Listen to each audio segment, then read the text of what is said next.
Hello and welcome. This is rooflemonger, my friends. Today we're going to take a deeper look at Juri in Street Fighter 6. So the new build of the game is now out and we have a lot of proper footage and we can really dig into just how a lot of the characters work. The trailers are nice for sure, but we don't always get the full picture here. So with this video here, I want to delve deeper into just what we know about Juri now. And before we get directly into it, I just want to say a big thank you to Justin Wong, as he got early access to the build of the game, provided some footage, and allowed me to use the footage. So Justin, thank you very much. So before we delve deeper into the gameplay proper here, I just want to move on to her move list. So we can finally get some questions fully answered for sure now about Juri's moves. And also a nice visual move list, by the way. You get to see the moves as they're being explained, just like say Guilty Gear Strive, so taking a good lesson learned from that. So first up here, let's just go the core mechanic. Just in case you're not aware, the Fuha mechanic works nothing like Street Fighter 4 or 5 now. You do a Fuha and you gain a stock. And you can burn that stock at a later time on any move you choose. Doesn't matter what button you press. All the old specials are also their own separate moves now. So here's a projectile without a stock, sort of close range. You don't need a Fuha store to use it. But if you have the store ready and then use it, well then hey, much longer range. And of course, naturally, if you want to burn some drive, get an EX version of the move. It goes the furthest, it's multiple hits, it's the best version possible. Much the same here, like the medium version is the hop kick.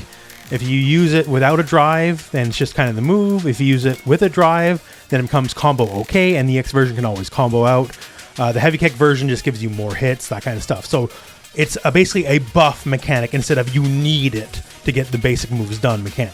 And actually, she retains a lot of the classic stuff like the pinwheel and all that.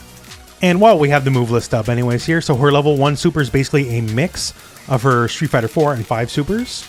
Her level 2 super is Feng Shui Engine, which lets you do all sorts of custom combos. You can chain normals into normals, all that kind of stuff. And her level 3 is basically like her Street Fighter 4 Ultra. She shoots you up and then comes flying back down, beating you to the ground, kicking you in the back, and being all sassy about it. So now getting back into it here, the beta is coming up, and I'm sure many of you who will be able to get into beta, you're probably going to want to try Juri, right? So one warning of heads up here. With the 8 characters in this build, Juri is one of the 2 characters listed as hard. So her and Chun-Li are listed as hard characters, everyone else is listed as normal difficulty. And being that she has the unique store mechanic to work with, if you've never played Juri before, it might be a little difficult to wrap your head around it, but then again, practice makes perfect. So now to get into the weeds in the gameplay here, there's a couple interesting things. Let's rewind for a second here on one of them. So Juri has her neutral jump heavy kick back. In Street Fighter 5, it was replaced with just kind of a generic attack. So just like Chun-Li in Street Fighter 4, this move hits both sides. So if the enemy managed to cross under you while you were neutral jumping and you do this move, you'll still hit them on the other side. Not too many characters have moves that hit both sides like this, so that's actually a blessing to have this move return. In a lot of ways, this version of Juri is kind of like a hybrid of Street Fighter 4 Juri and Street Fighter 5 Juri, but with a lot of the messiness of how the whole Fuha system works, just cleaned up. Now, some gameplay details about her level 1 super. So her level 1 super, on top of being very flashy, seems to always force a wall bounce on the other end of the screen. Not one you can combo from, but one that guarantees you can get at least 2 stocks of your Fuha meter built up. So you have to look at it as not only as a damage tool, but also a safe setup tool that you can safely get meter up here and the enemy can't interfere with you because they're all the way on the other end of the screen. More stock stuff. Even her EX moves are affected by stock. So this is an EX, burnt the stock she already had, and causes a juggle state from which she can pinwheel from after the fact. So you can get much bigger damage than usual. Another example of the same, although in a much bigger scenario because she's gonna super after the juggle state. But basically, just like the previous games, you can chain moves into moves into moves. So Juri gets a hit here, goes into EX, doesn't burn a stock just yet, but then does the follow-up, which does burn a stock and still consumes the drive bar. So it's 4 drive bars for this, so 2 EX moves, and then ends up in the super. So say just like Street Fighter 5 or whatever, as long as you have the stocks built up, you can chain move into move into move and dump resource just non-stop. So this is a fancy example here because it's 4 bars, a stock, and a super bar, right? But just goes to show if you have meters to burn, then Juri will let you dump just about everything you have. She can get a lot of damage out of a single hit. And honestly, there's just lots of fun things. Since Store is its own separate unique move now, that means, well, you can EX it. So you see an EX Store here and launches real high, and that definitely gives you enough time to combo into a pinwheel. And naturally, it also gives you one stock of Fuha, so it does its job. When it comes to universal mechanics like the Drive Rush, Juri also benefits very well. An example here you can see works out. So Drive Rush, which the hit from Drive Rush creates more hit stun, which means you can link into stand medium and then combo out from there. Certainly a decent amount of combo potential from what is effectively a dash. Also, from this footage here, Juri specifically, although it does carry to a lot of other characters, I want to bring up the fact that normals are back. Like, look at the range on this. This is stand medium kick for her and crouch medium kick. And the range you're seeing in these normals, this would be like Dalsum range in Street Fighter V, basically. Like, Street Fighter V range on normals was poor at best. We say usually stubby normals, right? So with Juri and quite a few other characters, range on normals, like big proper buttons, are definitely back all the way. Like this stand medium kick compared to Juri's Street Fighter V stand medium kick is way more range. And Street Fighter V, hers was considered good for that game, right? But this is just way far and beyond. And other characters with big normals, like say Chun-Li, her normals are also pretty titanic as well. It's just, I'm a really big fan of big normals, and I'm glad the game is kind of reverting back to that, instead of being scared of buttons with decent range like Street Fighter V for the most part. Now that all said, here, Drive Impact. So we get an idea of a decent combo. So crouch heavy punch into EX Fuha into crouch medium kick into the ender here. So it's pretty basic, but it seems like it'd be a good amount of damage, all things considered, and probably something you're going to be wanting to aim for. These are the level 8 bots playing right now, by the way, so they probably have a better idea of what are decent combos. At least until we have time to get in the training mode properly. Now, to follow up on a previous point here, so back heavy kick. Very basic, easy hit confirm, right? Okay, so now we get a hit confirm, we'll go into an EX, and then we'll burn a drive to get the bounce with the EX, and yes, we're burning more drive meter too. But then, hey, let's do a level 3 at the end. And this is what I mean when I say if you have some resource to burn, Juri will do as much damage as you're putting into it. And this isn't even necessarily the most damaging possible thing, but that's still half-life and going against guts as well, right? When they're lower health, they take less damage.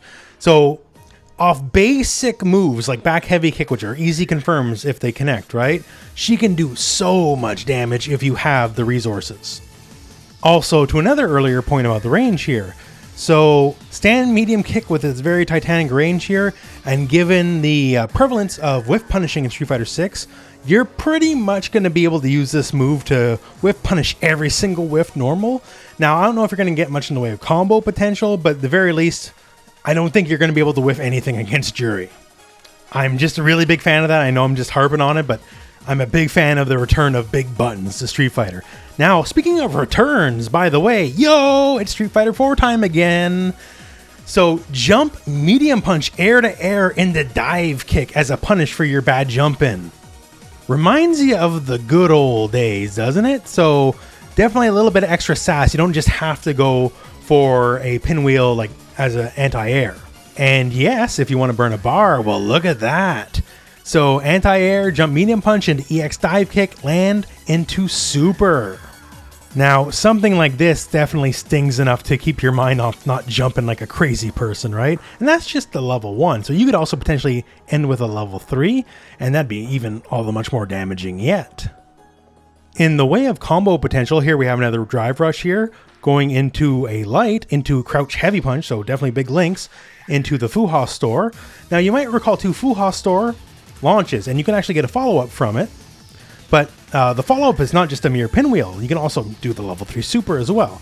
So the juggle leads to basically as much damage as meter you're willing to put into it. And once again, drive rush into various normals lead to much bigger normals that normally do not link, and that's very handy. Considering, as we've already went over, Juri has very big normals, right? People are gonna be wary of working their way in. It just makes a surprise drive rush dash in to try to scam someone all the more deadly and valuable because they're expecting the bigger normals coming their way. So these are just some of my highlights, some of my observations of Juri now that we have the new build to work with. And once again, thank you very much, Justin Wong, for the footage. Greatly appreciated. And let me know what you think about the new and improved Juri in Street Fighter 6, because to me, this is easily the best version of the character ever. That said, we got just a little bit more footage for you, so I will let this last match play out for you just as is, and well, that's the end of it for me anyways. So thank you very much for watching, hope this video has found you well, and go out and play some Street Fighter 6, and enjoy the rest of the footage. It's not over yet! Best believe it's time for that run back! Bumps up! Barely blocks the jump in! Blocking a jump in attack means you're at a disadvantage, so they should be looking to anti-air instead. Boost down to the wire. Picture perfect punish counter. Takes the chance to hurt him, so they break forward to pressure the opponent. Decides to buff up while they can. Reads their mind and text them intercepts. Slick anti-air finish. Player 1 hits up the always important first round. They'll want to keep the ball rolling. Nice parry. Adds a little super juice into this combo for more damage. Goes for the Sakai Fuazan. Vintage Juri brushes that off and keeps going. There's the impact. Not letting that go unpunished. Player 1 holding on to that corner advantage. Vagabond and sends them flying. Going in? They are really going at each other this round. The reads they make now will be key. Vagabond forever elevator. Knockdown and tries to make something happen with an overdrive arc. Goes out of sight. Player 2 looking to impress with this sweeper. Didn't hesitate, going for the kill with that super. Did not miss that chance and takes the round. Here's the final round. The real fight starts now. Final round. Fight. Player 2 flipping the script with a turnaround super. Knew the throw was coming. Oh, the back and forth reads are unreal. Player 1 needs to take advantage of it, reads the jump in perfectly. Player 2 meets them air to air. Jump! Amazing! This may turn into a big chance. How did they read that throw? Punish counter on reaction. Vagabond forever elevator. What's next? Are we good? The throw is denied. Player 2 can't let this simmer. They got passes out the game right there. Is it time for pleasure? Time for pain. As far as Juri's concerned, they're kind of the same. Look at this. It tries to make something happen with an overdrive arc. No one could have caused that. Player 1 clinches the win. But that could have been anyone's game. No way we could have called that.